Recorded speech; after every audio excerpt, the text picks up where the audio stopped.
పవర్ఫుల్గా ప్రజెంట్ చేసే film maker ఆయన. అండ్ అలాగే పవర్ స్టార్ని ఫెస్టివల్గా ప్రజెంట్ చేసే మాస్టర్ ఆయన. సో నా ఉస్తాద్ భగత్ సింగ్ని మన ముందుకు తీసుకొస్తున్న డైరెక్టర్ హరీష్ శంకర్ గారు will speak. Thank you all.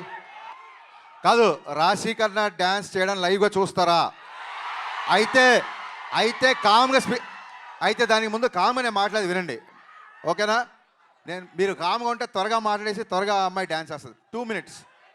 First of all ఈ స్టేజ్ మీద నేను ఫస్ట్ థ్యాంక్స్ చెప్పుకోవాల్సింది రాశి కన్నాకి.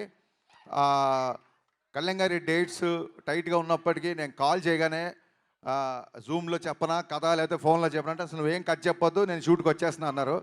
సో షూట్కి వచ్చి కథ విన్నాక అప్పుడు ఫస్ట్ సీన్లోకి వచ్చారు. థ్యాంక్స్ రాశి, I'm always indebted to you. Thank you so much. And ఈ సాంగ్లో ఇప్పుడు మీరు రాశి స్టెప్స్ చూసింది చాలా తక్కువ. సాంగ్లో కళ్యాణ్ గారితో బట్టి కుమ్మేసింది రాశి కన్నా దీంట్లో.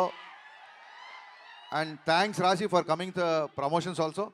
our entire Ustad Bhagat Singh is so thankful to you. So sweet of you. కాదు, జనాలు చూశారు కదా, ఆల్మోస్ట్ 1500 నుంచి 2000 మంది ఉండేవాళ్ళు సెట్లో. కళ్యాణ్ గారిని ఫస్ట్ టైం ఆ కాస్ట్యూమ్ రెడీ చేసుకొని కళ్యాణ్ గారిని సెట్లోకి తీసుకురాగానే ఆయన సెట్ని జనాల్ని చూసి ఏమన్నారు తెలుసా? మీరు వినండి. ఇప్పుడు ఏంటి ఇంతమందితో నేను డ్యాన్స్ చేయాలా అన్నారు ఆయన ఫస్ట్. అనగానే సార్ మరి దేవిశ్రీ ప్రసాద్ ఇచ్చిన బీట్స్కి ఆ మాస్ మూమెంట్కి మరి ఈ మాత్రం స్పాన్ కావాలి సార్ అనగానే ఆయన ఏమన్నారంటే, సరే దేనికైనా మానవ ప్రయత్నం ఇంపార్టెంట్, నా ప్రయత్నం నేను చేస్తా అన్నారు. అనగా నేను కొంచెం అలా సీరియస్గా అలా చూస్తుండిపోయా. అప్పుడు నా మొహం చూసి ఆయన, నువ్వు అలా ప్రతిదానికి చిన్న పుచ్చుకోకు, సంపేద్దాం పదా అన్నారు. సో ఆ రోజు నేను ఏమనుకున్నా అంటే నన్ను మోటివేట్ చేయడానికి అంటున్నారేమో అనుకున్నాను. కానీ లోపలికి వెళ్ళాక నా ఫుల్గా డ్యాన్స్ కూడా చేయలేదు. ఫస్ట్ రిహార్సల్ జస్ట్ ఇలా చూసుకొని స్టార్ట్ మ్యూజిక్ అని ఒక రిహార్సల్ అది చేస్తే సెట్ క్లాప్స్ విజిల్స్ దద్దరిల్లిపోయింది. కళ్యాణ్ గారు ఈ సినిమాకి డేట్స్ ఇవ్వడమో లేకపోతే 9 to 6 టైమింగ్స్లో షూటింగ్ రావడం ఇవన్నీ కాదండి, ప్రాణం పెట్టి పనిచేశారు ఈ సినిమాకి కళ్యాణ్ గారు. నేను అందుకే ఈసారి పర్ఫార్మెన్స్ బద్దలైపోతే బిగినింగ్ ఎందుకు చెప్తానంటే అదేదో ఎలివేషన్ డైలాగ్స్ కోసమో ఫైట్ల కోసమో కాదండి, నిజంగా పర్ఫార్మెన్స్ సెకండ్ హాఫ్లో వచ్చే ఇంటెన్స్ సీన్లో ఆయన పర్ఫార్మెన్స్ బద్దలైపోయింది అంతే. థ్యాంక్స్ టు దేవిశ్రీ ప్రసాద్ గారు.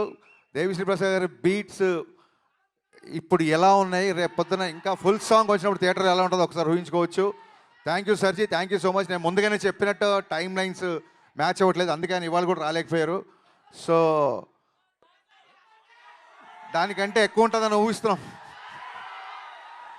అండ్ సినిమా కొంచెం లేట్ అయినా సరే సెట్స్ చూశారు కదా, మొత్తం మైత్రి కెరీర్లో మైత్రి చేసిన అన్ని సినిమాల్లో ఇంత పెద్ద సెట్ ఇప్పటివరకు వేయలేదు. ఫ్యూచర్లో వేస్తారో తెలీదు.